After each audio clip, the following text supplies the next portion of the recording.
भारत के 99% लोगों को यह बात नहीं पता और कर रहे हैं सब पूजा, सब शंकर जी के मंदिर जा रहे हैं, पर किसी को यह नहीं पता कि शिवलिंग का मतलब क्या है।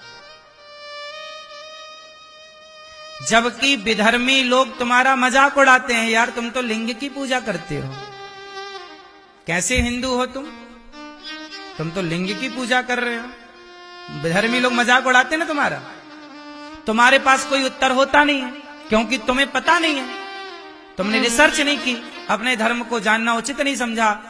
मजाक उड़ाते भी हैं लोग तो आप सुन लेते हो क्योंकि आपको उत्तर नहीं पता। उत्तर पता होना चाहिए, आपके बच्चों को भी उत्तर पता होना चाहिए, ताकि हमारे शिव का, हमारे मंदिरों का, हमारे सनातन धर्म का कोई मजाक ना उड़ा सके। क्योंकि हमारे यहां मजाक है ही नहीं, हमारे यहां तो साइंटिफिक है ना, सब चीज वैज्ञानिक कसौटी पे खरा है सब कुछ। आओ समझते हैं शिवलिंग का गणित, शिवलिंग का विज्ञान। शिव महापुराण के अनुसार शंकर जी जो हैं वह निराकार हैं। शंकर जी कौन है? निराकार। निराकार ओंकार पढ़ा है ना आप लोगों ने। शंकर जी कैसे हैं? निराकार। जब भगवान शिव को निराकार कहा गया, वह एक शक्ति है, एक ज्योति के रूप में है। शंकर जी निराकार हैं, पर शंकर जी के भक्तों ने कहा कि प्रभु आप निराकार हैं, पर हम आपकी उपासना करना चाहते हैं, ध्यान करना चाहते हैं, तो ध्यान करने के लिए कोई तो आकार हो, वरना निराकार है तो ध्यान किसका करेंगे? कहां जाके मन टिकेगा, कहां जाके आंखें टिकेंगी? तो वो निराकार जो है, उस निराकार का कोई आधार तो चाहिए। क्या चाहिए? आधार। तो आधार क्या है? तब भगवान शिव ने कहा कि मैं तो कण कण में व्याप्त हूं, सब जगह हूं, आप किसी को भी आधार मान लीजिए।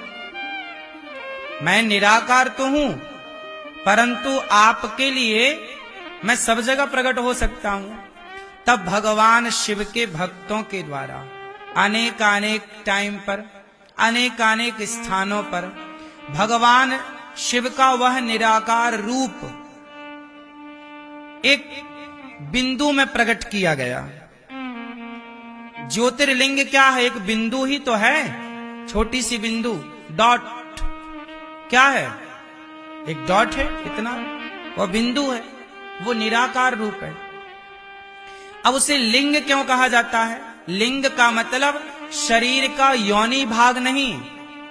आपने हिंदी में व्याकरण में पढ़ा होगा कितने लिंग होते हैं। हम लोगों ने पढ़ाई में कितने लिंग पढ़े हैं?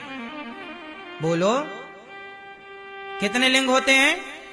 3, स्त्रीलिंग, पुरलिंग और नपुंसक लिंग। 3 लिंग पढ़े ना आप लोगों ने। जब हम कहते हैं पुरलिंग, तो आपसे मेरा सवाल है कि पुरलिंग कहने से पुरुष के लिंग का बोध होता है कि पूरे शरीर का बोध हो जाता है?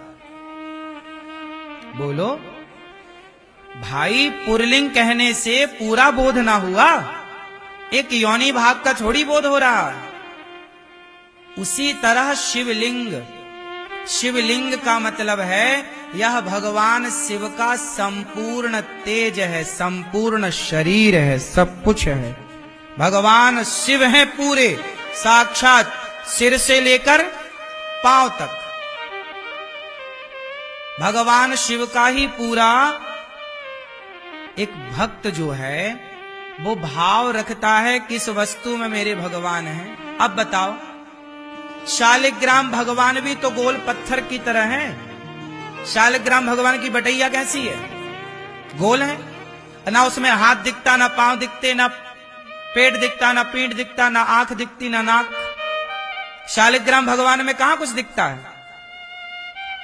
शालिग्राम भगवान तो गोल है कि नहीं?